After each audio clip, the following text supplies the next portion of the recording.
sometime in the near future.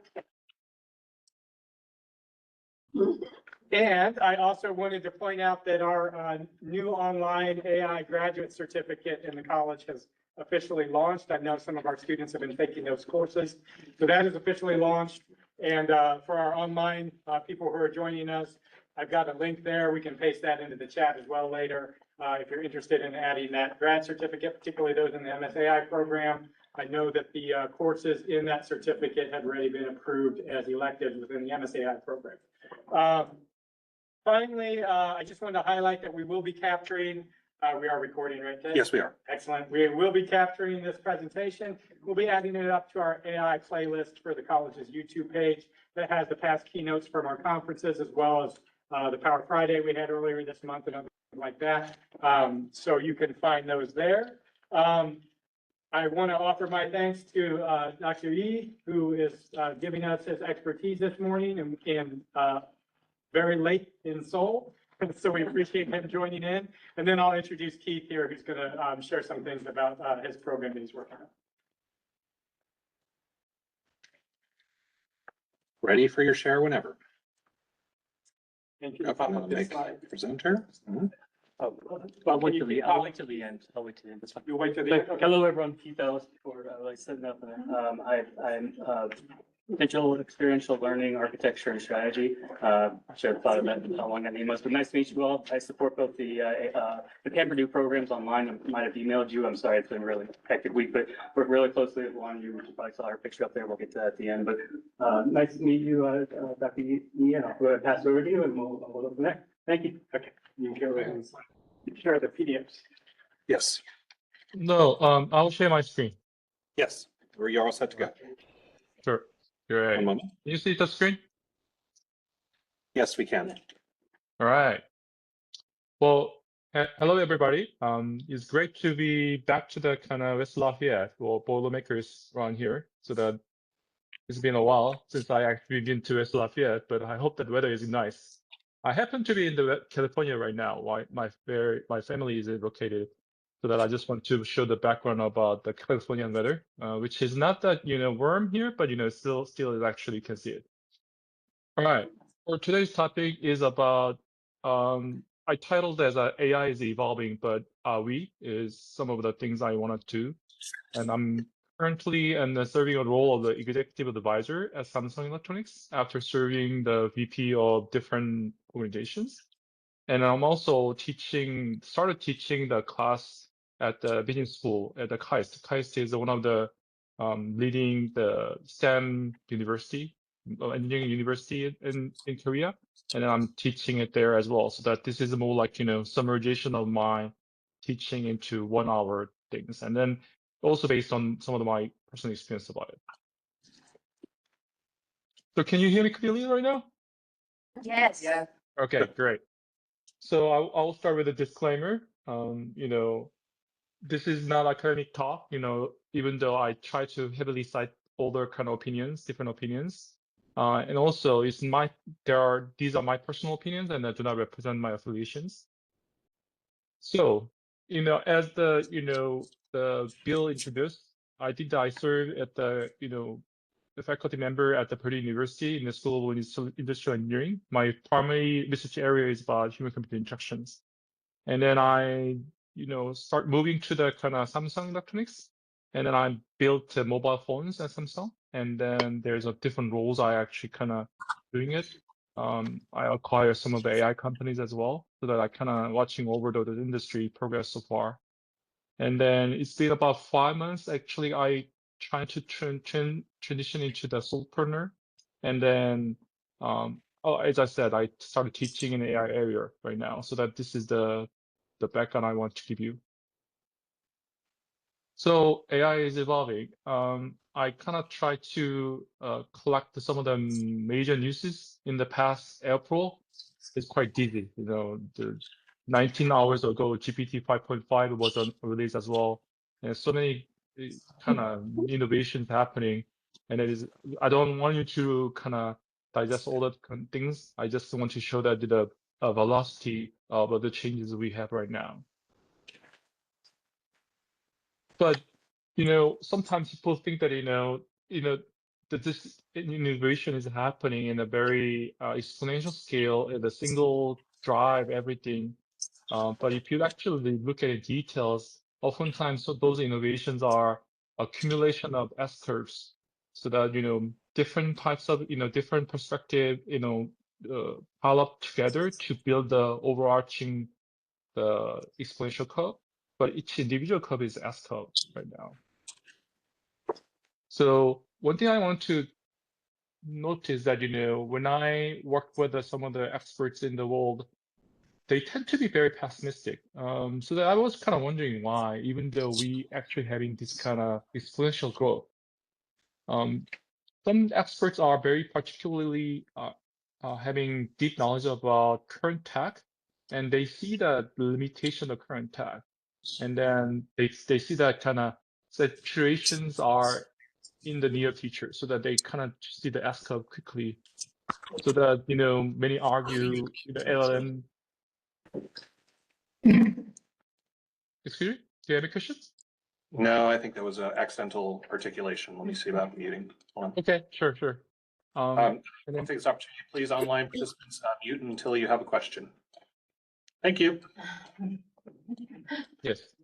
So that many argues that LLM have clear limits, and then you may hear this kind of story on here, and then maybe the whole AI investment is actually collapse or something like that. But there are always different approaches. For example, recently, about 1 week ago, joint embedding predictive architectures, which is replacing LLM, is proposed, and then it seems to be quite promising as well.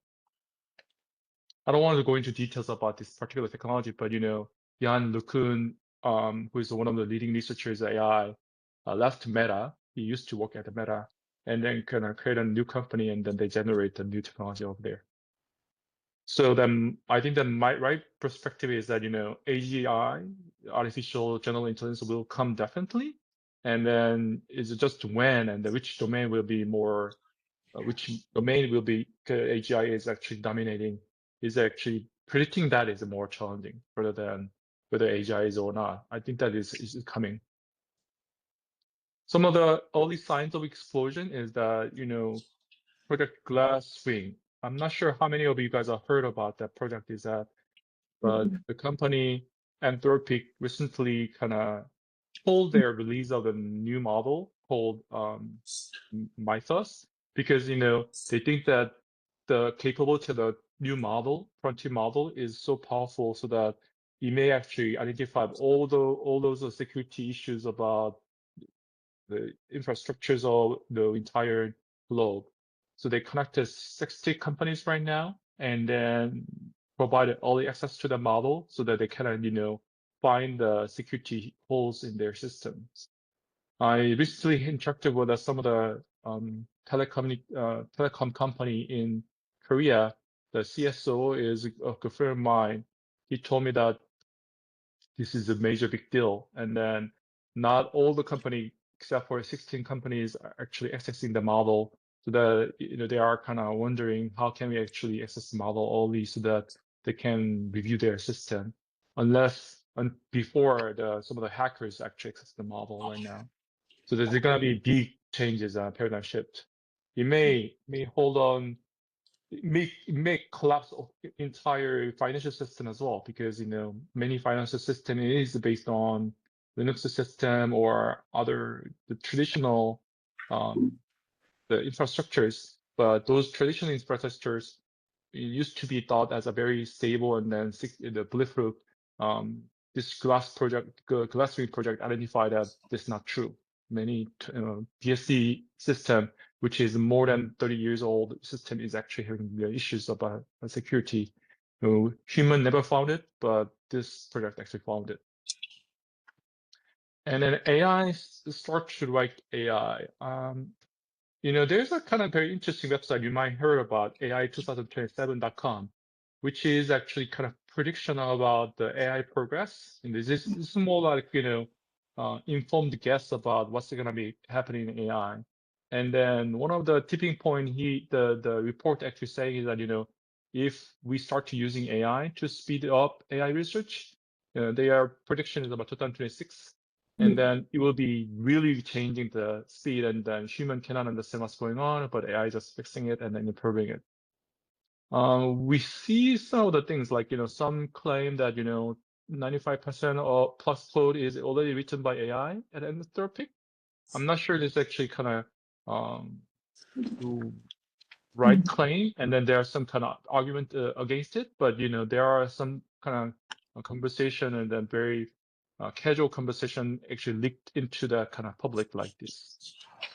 And then auto research is a more small scale open source project, is also showing that LLM training is done autonomously without human intervention, so that AI writes AI moment is about to come.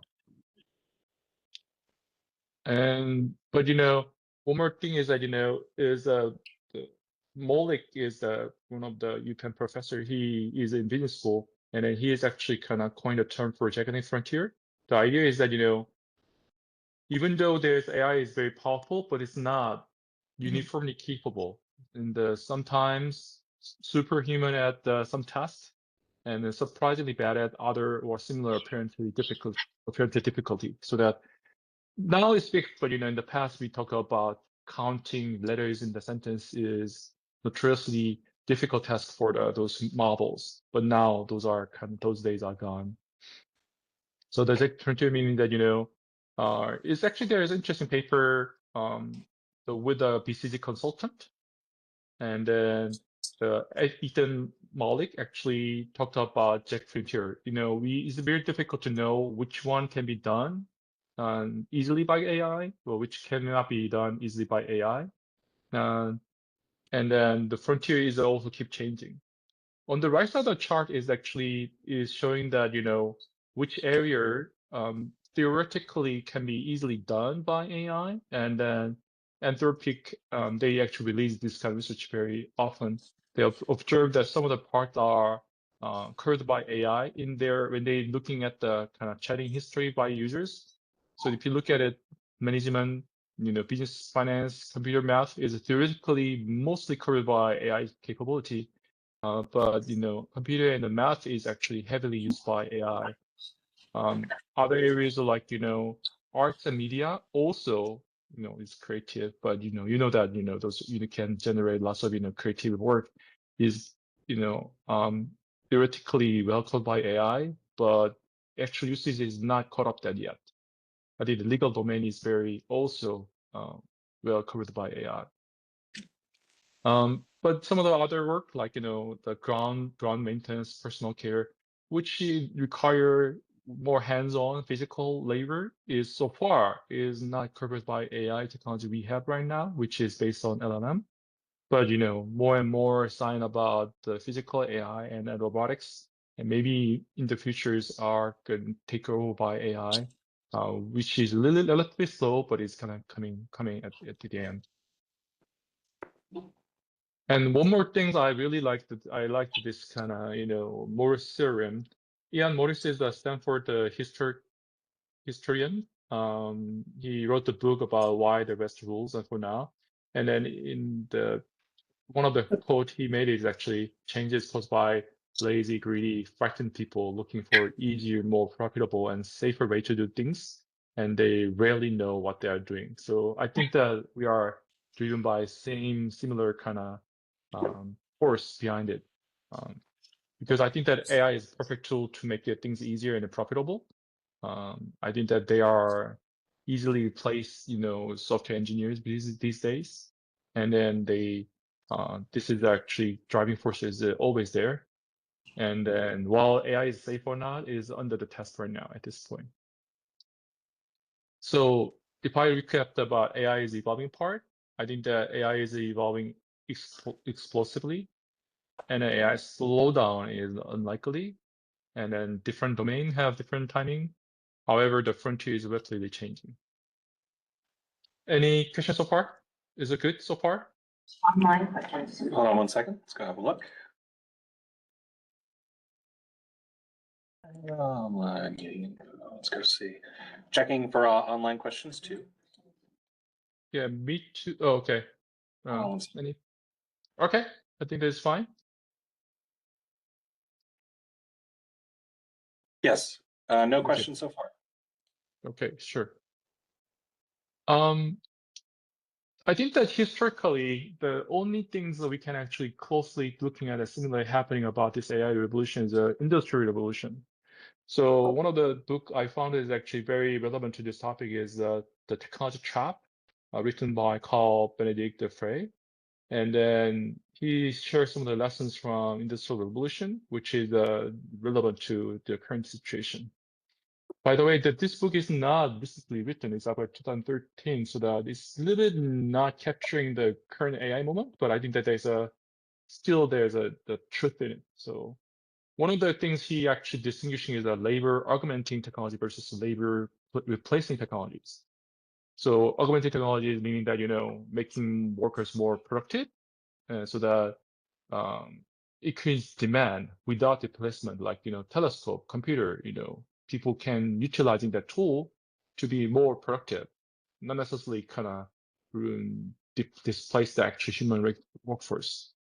But there's replacing technologies like, no, human worker is no longer needed, like a power loom or modern industrial robots. Yes, there are some small number of managers who actually managing those kind of factories in the power loom, but compared to the pre-power loom era where individual workers actually need to do general looming, is actually totally replacing the workforces, so that it became very uncomfortable for the existing workers. Because of that, there's a Engel's pause he mentioned, so that, meaning that tech innovation can provide everybody eventually. However, on a short run, like that's called Engel's pause, workers do not gain the benefit of tech innovation. So in case of the England, like, 3 generation of, Englishmen is not better off after innovation happening. Older kind of factory owners gain all the benefit, but over the period of time, there's a lots of suffering happening. So that's why they call it technology trap, because tech innovation could stop due to the social resistance, like Luddite movement is not successfully stop it.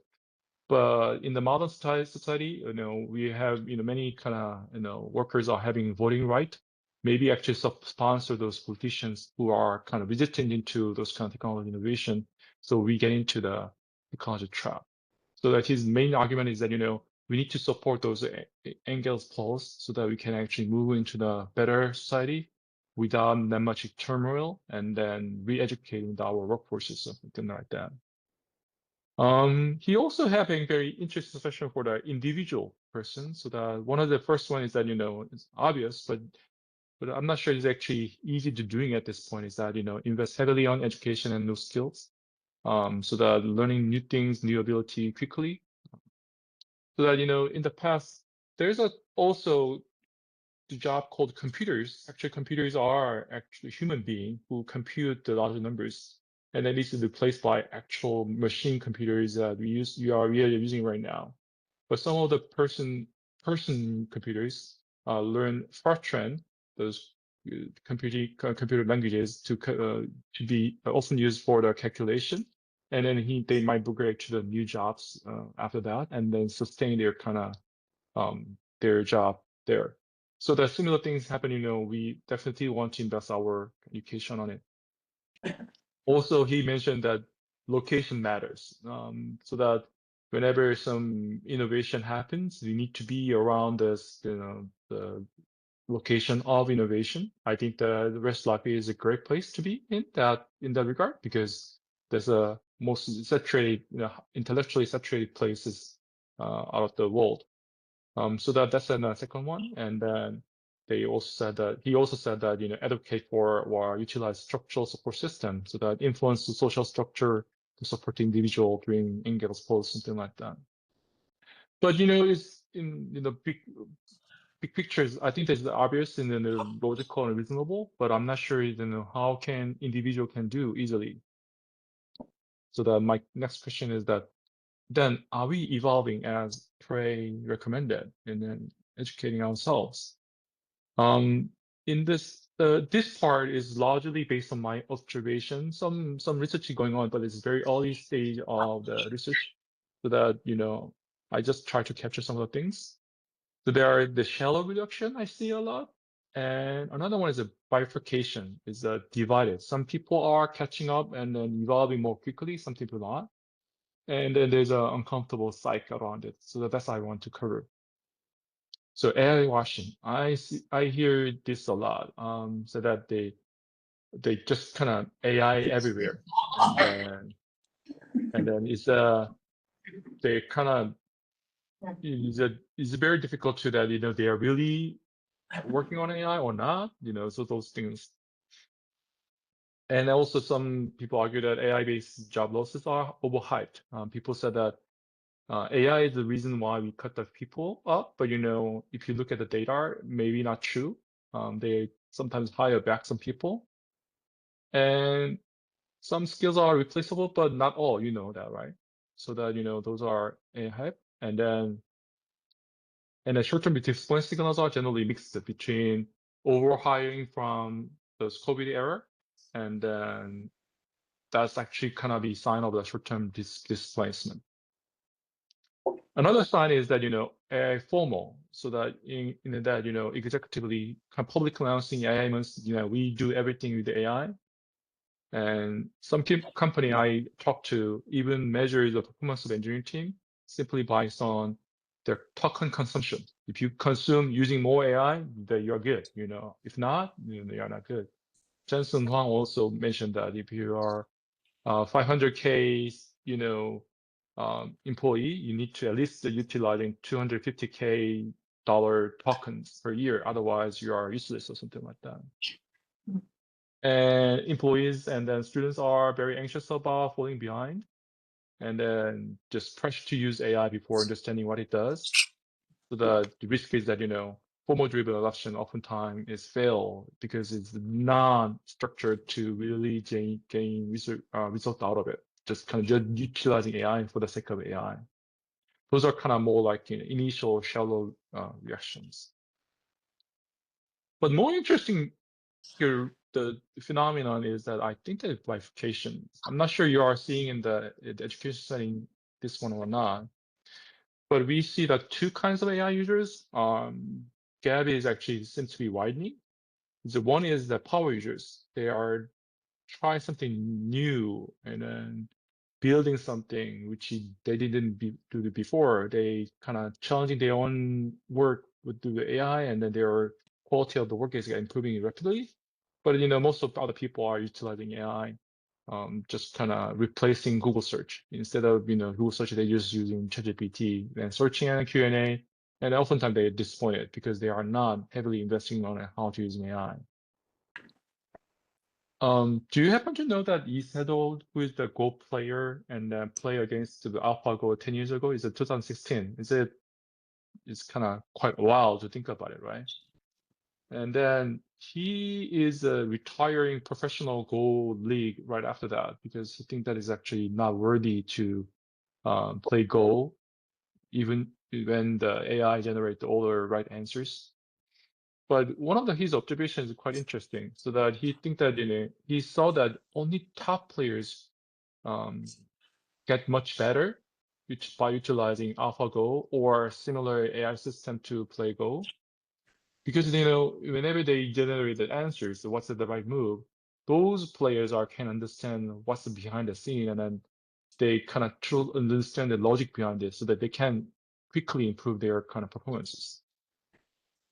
However, they found out that counterintuitively, those mediocre or bottom players are not getting better, actually getting worse, because they do not get the idea, and then they are more like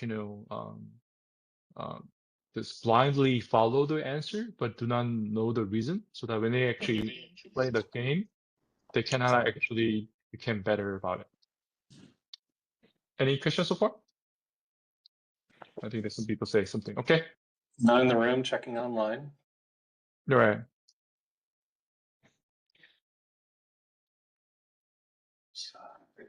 Okay. So that this okay. So that those bifurcations are some of the things that, depending on how you approach AI, your individual performance can vary significantly, and then the gap is widening. And another thing is cognitive offloading. This is so that, like the mediocre Go players, some people do cognitive offload what they do, and then became worsening their skills. They experience skill atrophy. So that it's 1969 novel, but you may heard about Dune novel. The Frank Herbert mentioned that in the novel that once man turned their thinking over to the machine in the hope that this would set them free, but that only permitted other men with the machine to enslave them. I think this is very kind of insightful way to describe the cognitive offloading. And then actually Dune, that the novel and the movie is based upon the post-AI and then the seasons, right? So that if you read the book, I think you can understand what he's meant by this one. This is the whole thing is happening in the movie and then novel. There's an interesting research from MIT on LLM impacts on the brain while they are doing essay writing. They do measure the brain activities while they are writing essays with a brain only, meaning that no tools whatsoever, and then search engine, meaning that you can use Google to collect the information and write an essay, and then utilizing LLM.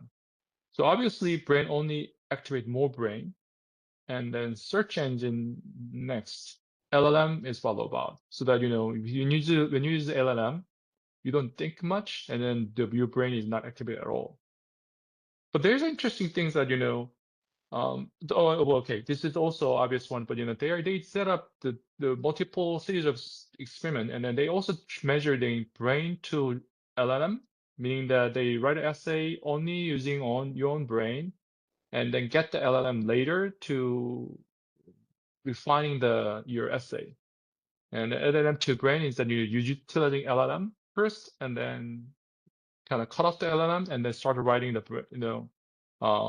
your essay with your own brain. Obviously, brain to LLM is activate more, your brain, and you actually see the kind of fMRI data because you think hard first and then get the feedback, rather than you write an LLM and then to brain, not much activation happening. And brain to LLM over brain is also very interesting. So that brain to LLM cases, students actually kind of demonstrate more network-wide spike in the neural connectivity.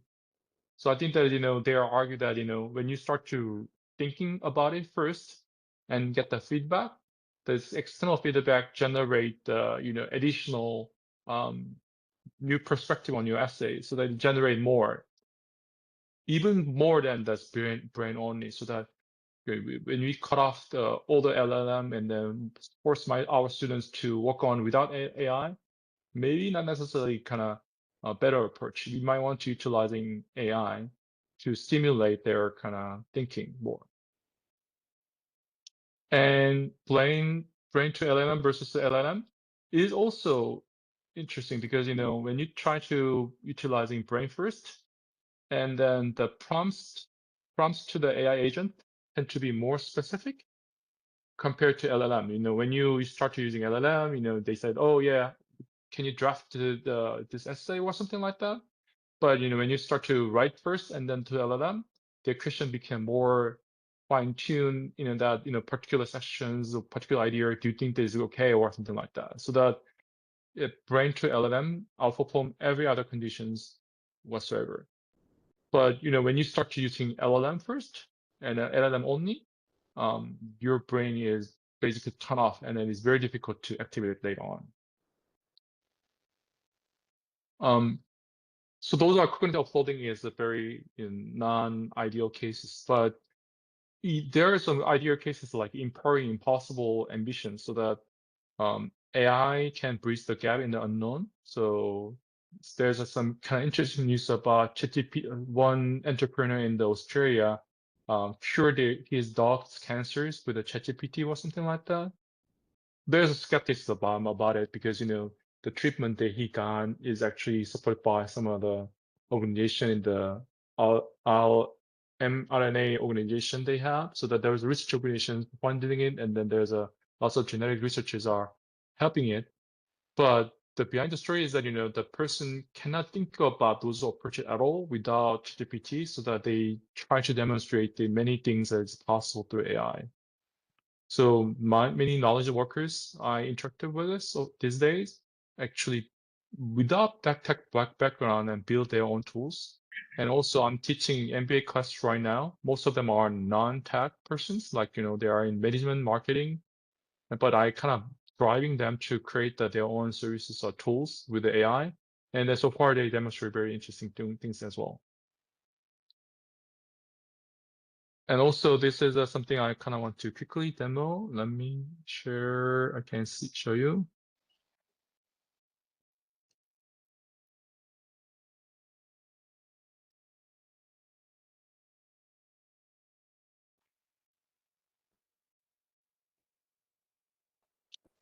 Can you see it?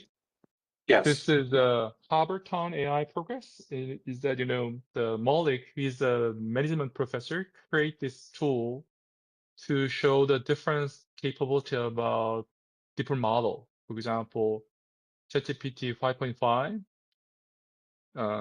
they actually Harbortown evolution emulation, and then depending on years, how harbors are changing over time, something like that. And he tried a different model to generate those kind of things.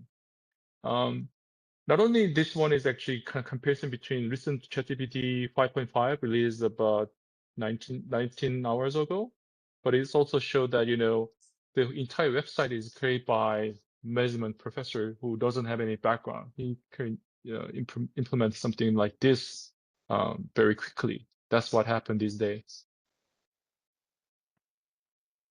Can you hear me now? Yes. Yes.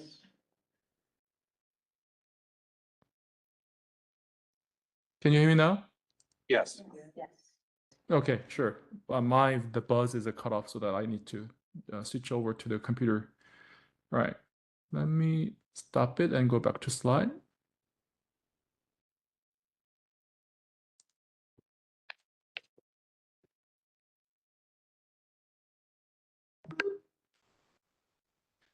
And to those people who are actually jump into the, this AI crazy moment and then trying to build something, this is another interesting, uncomfortable psych that people experience about right now.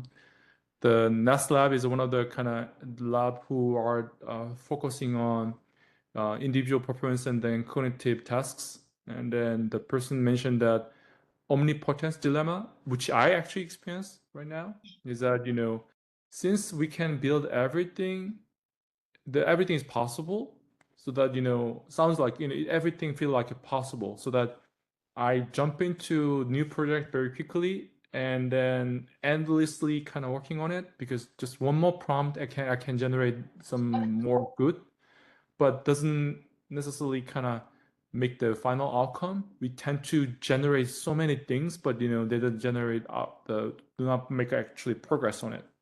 Those are actually I personally felt as well. So I'm very careful about which project I'm jumping in, and then before I finishing the other project, something like that. Another one is that people call it Claude Blue.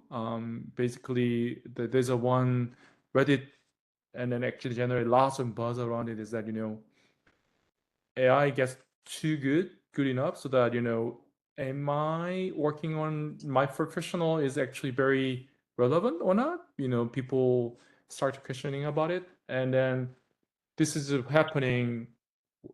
Claude, Claude Code, 4.6, Opus 4.6 model is coming out, which is about 2 months ago, and then people started feeling that way.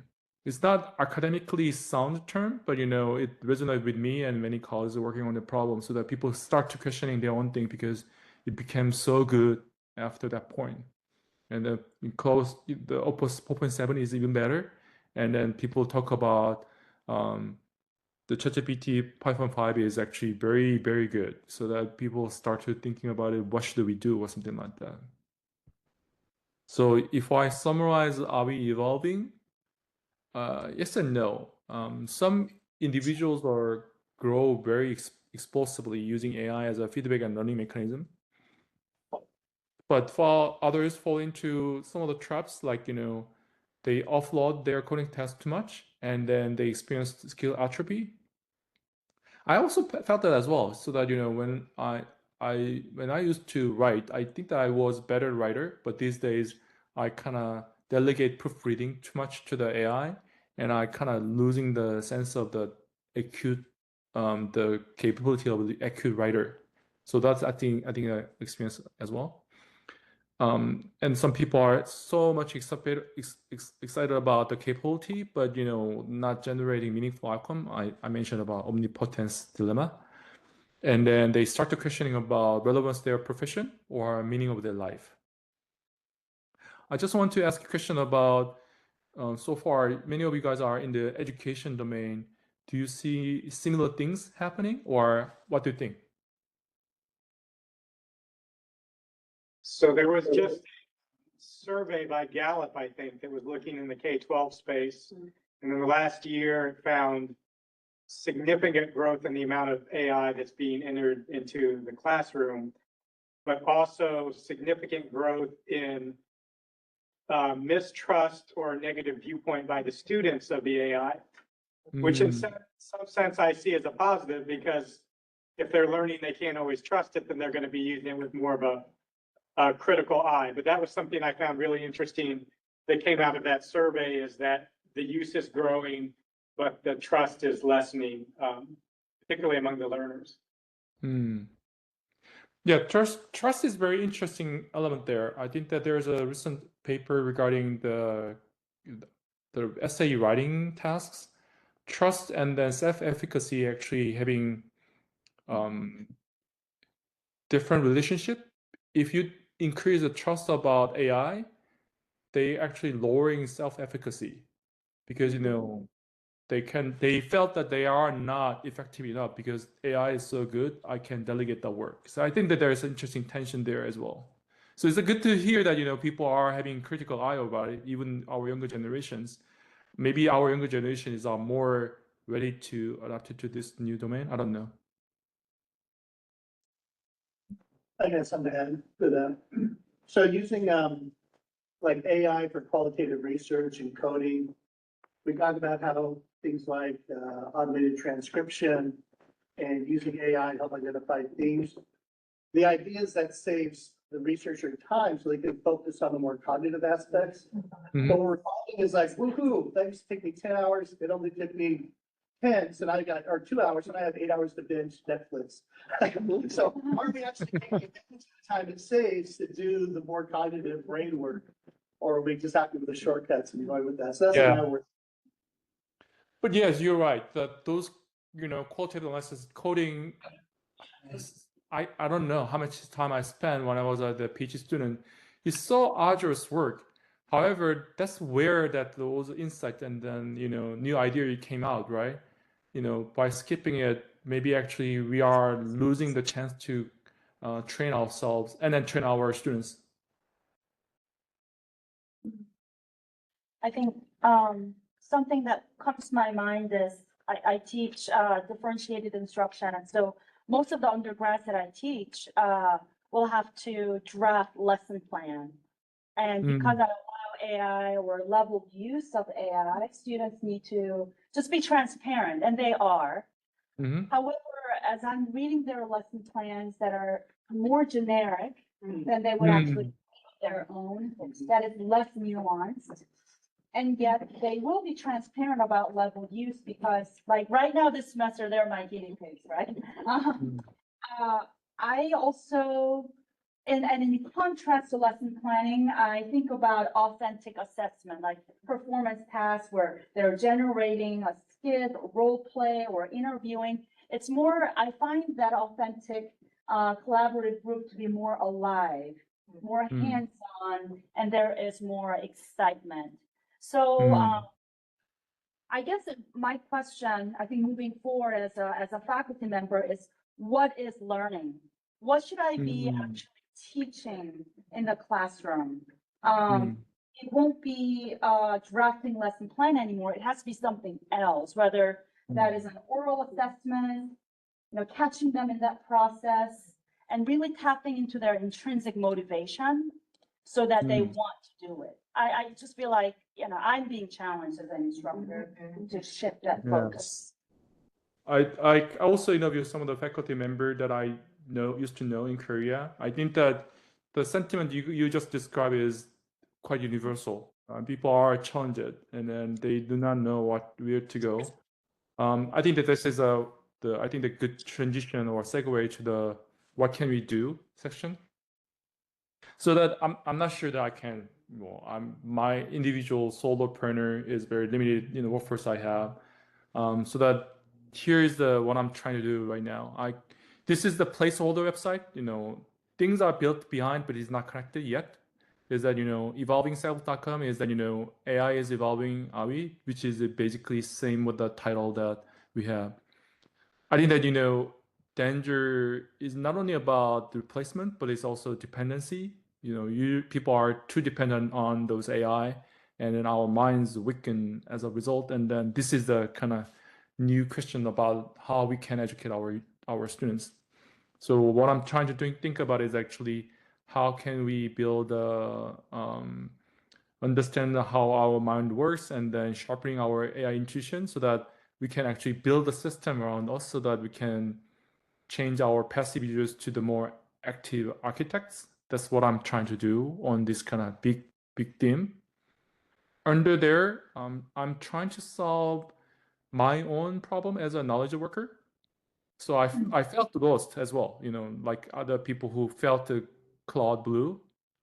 And I also felt less capable in the reading and writing. So those are things I think that very essential skills for the future. And I also feel more distracted due to too many context switching and then addictive technologies, social network, Instagram. Those are kind of mind eaters for the younger generation. So I think that we need to have a better solution. So those are projects I'm working on. 2 gray is our more the early at this point, and then yellow one is something that I kind of publicly make it open source or making service out there. So I will show you some of those two. The first problem is that I felt lost. So that, this is the open source project I have do right now. Is that this is about why we do, what's the purpose of our work. We need to change our future career, but I don't know what I'm doing. What's the purpose of my life? Those are questions I have. I read a lot about the literature about how the people solve this problem, but I found that it's actually a difficult problem because there's no cookie cut answer for that because every individual should be different, and then it need to start from the inside of the person, but there's no structural way to doing it. So I keep asking why until people try to do things. I will show you how it works in the next slide so that we'll go over it. So that in the end, I just want to end the session with one concrete experiment, so that the person who can do one thing at a time. So background is that work domain analysis is actually one of the industrial engineering discipline. The idea is about how to analyze system, and then I apply that into the human life, basically. And then recently, the tiny experiment, I mentioned the NAS lab, she published a book called Tiny Experiment, and then she said her argument is that don't try to build a long-term goal or plan which will be irrelevant in the futures. Try to make a small experiment so that you can understand what's going on, what works or what's not. And also, Me Too mentioned something there, but do you want to say something, Me Too, before we move on? No, I just wanted to give the input about the topic being discussed. I did not want to interrupt you. Sorry. That's why I was putting in comment. I'm sorry. Sure. Then let's go back to it after this kind of session over, okay? Then Sure. we can discuss further. All right. And the logotherapy, the Viktor Frankl, maybe many of you guys have read his book. He created the logotherapy because he thinks that meaning is very important for the human life. So I think that I can adopt some of his idea. And there's a 5 whys. It's also another industrial engineering kind of discipline that whenever you have some problem, ask whys 5 times so that you can actually kind of delve into root cause. And then I kind of combine these things into one methodology called Y tree. I just named it. So first, Y tree start from seed questions so that I kind of generate. I just try to use like different things, and then through the system, I want to measure that which one actually works better. Like I just want to know what is actually matter in life by shower question. What do you find yourself thinking about when your mind is free, like in shower, work, or before sleep, or when does time fly for you? When does it drag?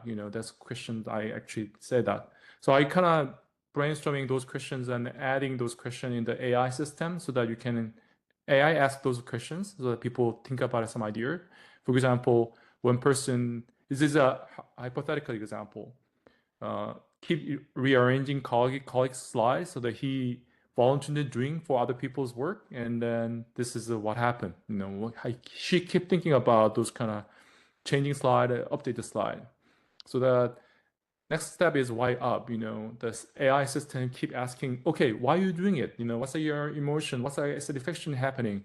And then the person said, oh, I think that the make the story land for the audience is very satisfying. And seeing aha moment in the audience is very satisfying. So that it goes up and why those behaviors are stemming from. And the next step is that, how down so that, are there any other way to satisfying those goals? Like, and then there's the AI is very good at generating new approaches to solving the problem so that, for example, making the data understandable is generating another aha moment. And there's a data visualization or data scientist work can be possible so that by how down the person can generate the other ideas, they can do it through the AI. And then at the end of session, it's actually kind of, I do daily right now with the talking to YG is that, at the end, okay, then let's actually figure out one thing you can try or as a tiny experiment to do, like, building simple viz system on sales data you have using AI, something like that, so that she get that idea and then do the test one day and then come back with the Y tree that, this is how I felt, is it working or not working? So that by building those things together, eventually people grow a Y tree, help how things are going in. For now, the system is very, if you try to go to website, it's actually very rudimentary. You can utilize it just cloud code and it's not fresh out website. So that I'm working on ytree.io so that which is more visual so that people can easily access to it. Some of the people who tried it out is actually provide me is a very deep discussion they had. So that it's actually kind of pretty good to think that people are actually recommending those open source projects with other people right now. So that I'm building the website right now. And then our more systemic research is under discussion with some of the colleagues at the KAIST. And I use it daily and then learn about myself about it. So if you want to have a chance, just take a look at it, github.com, EGSU, and Ytree. You can try on if you have cloud code. Another project I'm doing is actually personal story, like about writing. So when I start to utilizing AI from December last year, I felt really superpower. My writing is very fast and easier. But I kind of felt the skill atrophy. I kind of feel like that, without AI, I cannot write more smoothly. And then I felt very shallow. And then ownership crisis and then voice loss. That's what happened. And then ownership crisis means that, I cannot tell that, is it my idea or not after a long period of working with a certain writing. I'm not sure that I can generally claim that this is my authored work. And then writing became dull. I think that, I just now, I don't know who is the person who talked about it, but, their lesson plan, it became very converging into something similar, right? I also felt the same thing. So the AI smoothed out everything to the basic and then normal, nothing actually very spicy. So that's actually what I felt about it. So I think that there's a psychological phenomenon about cognitive offloading, associative ambiguity, and the voice suppression happening. And then I think that that's actually a problem I think that I need to solve. So I create the Cardin's IO. I think I can show you how it works.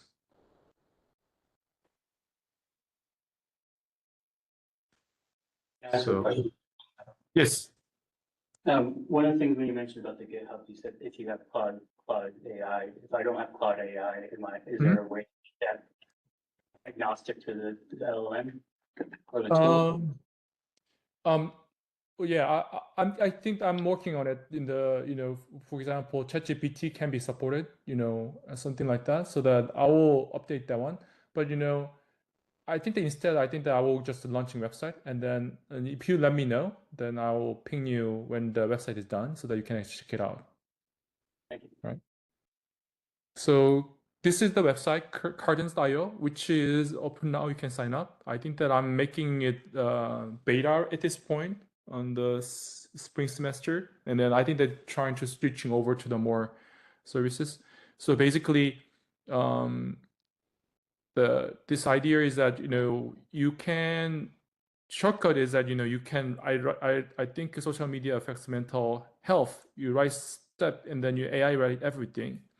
But here, I think social media affects mental health, and then you start to asking those questions so that you can actually think about your writing rather than just kind of offloading your writing. That's actually cool idea about this kind of system. And you write in the Cardins.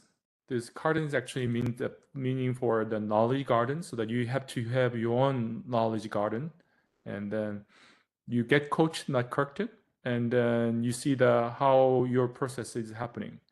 Another idea behind it is actually when you write things, and then it actually track record about which part you write and which part you copy and paste, which part your AI assistant corrected it, so that it actually showing how it's going. And then this is the idea behind it. Is it free? Yes, Nagard is free during the spring 2026, and then will be included here. So I will show you some of my students' writing. So that I give another key features about this one is actually I ask students to having the right assignment, and then the Mel, which is the AI coach in the system. Mel means the honey in Latin, meaning that the bees in the garden, so that it actually help.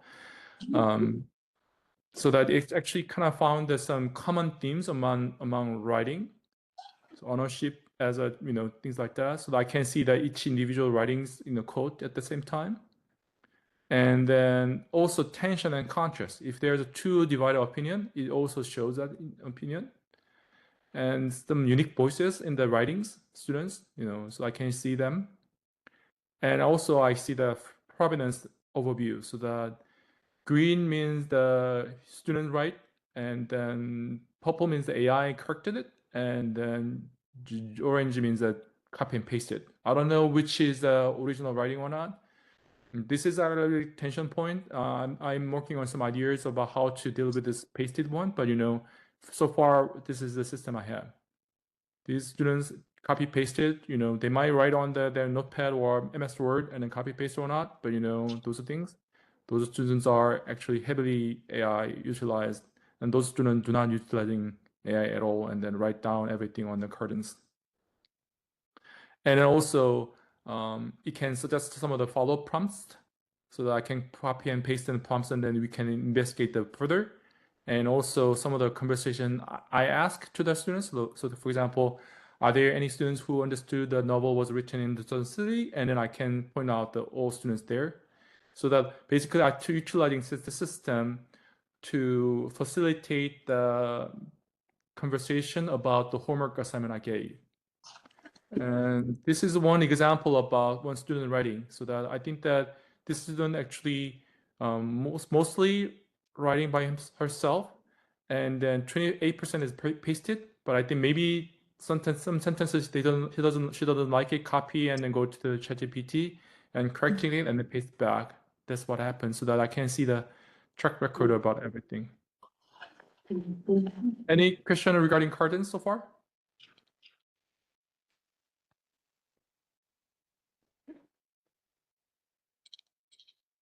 Oh, Mitch, I'm sorry about that. There's a time overlap. So I'm about to finish it soon here, and then I open the Q&A. Let's go back to our slide. So that's how I try to solve the problem.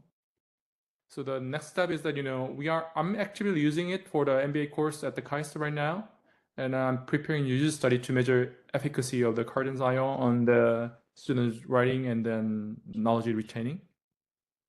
So conclusion I will make is that AI evolving and that will evolve rapidly more, and some of us are evolving, others need more systemic support, and evolvingcells.com is one experiment providing that support. And then under the evolving cells, I create a white tree and then Cardins, and then bookworm is for reading support, and then also deep work, meaning that I want to measuring how focused we are, and then AI can help to improve the focus on it. So that's actually working as a solo entrepreneur right now. Any Q&A? I will close the slide and then I open the Q&A for you guys. And we do have this room for the next hour. Not going to make him stay an hour, but we don't have to rush out. But understand we are fine if you need to. Any questions? Eric, raise your hands here. Yeah, hi. Excellent presentation. I appreciate the time. I'm just curious if I don't know if there's any research to back this up, but to me, it feels like a lot of this AI is really an order of operations thing. So when you look at social media, for example, I think if you have a community of friends and relationships with people, and then you use social media, Instagram, whatever, Facebook to connect with people, I don't think there's much harm in that. I think there's a utility in that. But the same thing with AI, right? In terms of like what you're talking about here, and even like things like the World Economic Forum support this, is that a lot of the skills that are going to be needed in the future are things like empathy, creativity, critical thinking, right? They're actually, I mean, some of them are technical, but a lot of them are not. And to me, it kind of feels, I don't know what they're doing in K through 12. My kid's older than that now, but whether or not there's this focus on order of operations, right? So learn how to do something first, cognitively, creatively, critical thinking wise. And then once you know how to do that, then use the tool. So I kind of equate it to it at my job. I know how to do requests for proposals. I know how to write business requirements, right? I know how to weigh them. I know how to do them in Excel and whatever. But if I were to do that next week again, I would use AI tools to do that. Why would I spend the time doing that manually? Right. But I also understand it. So I can then look at what's coming out of the AI and say, I've done this myself. So I kind of can gauge whether it's good, bad, or indifferent. So I'm not sure if there's much going on in terms of like, especially in those younger ages, if they're kind of saying, well, yeah, we're going to let you use AI, but first we want you to develop all of the critical thinking skills, and AI is good for stuff like, I don't think you have to know about crop rotation, the feudal system, like in the middle, and during that period, if that's a fact, that's something you're going to know and then lose in 10 minutes after your test. So that kind of stuff, maybe, AI is great, but I guess that, just interested in your thoughts on really the order of operations of this stuff. Like when do you introduce these things to make sure that people have these skill sets to use the AI effectively? If that makes sense. One thing I kind of experimented with the, not K-12 scene, but one thing I actually experience at the classes that, I gave the tool and then I tried to impose do not copy and paste, just solely work on Cardinals so that you can start to writing your own things in here. Show me the proof that your initial draft is actually written by you and utilizing AI. But there's a strong resistance around students. One thing I kind of noticed is that, after they are exposed to those AI tools, it's very difficult to that having the order of the operation. I think that is ideal that you start with your hands-on skill first and then utilizing AI later is always ideal. However, it's getting more and more challenging to doing it. So I think that's why we need to have some system around it so that we need to push in the direction. Another data point I kind of read about is actually Khan Academy released some kind of Socratic AI system to critiquing your writing rather than helping writing. But they reported that this actually adoption rate is about 5%. 95% students do not bother to utilizing Socratic AI. Lots of teachers' involvement is necessary to force students to actually adopting it because it's actually more cognitively burdensome. People will not want to having those desired difficulties. So for your question, Eric, I agree with you, but it's getting more and more difficult so that we need to come up with some system to enforce that in somehow. That's Sure. from my take. Thank you. Mm-hmm. Melissa, did you have a question? Yeah, I want to say first, I really appreciated your historical overview, and I'll disagree a little bit with the last speaker about of knowing your history.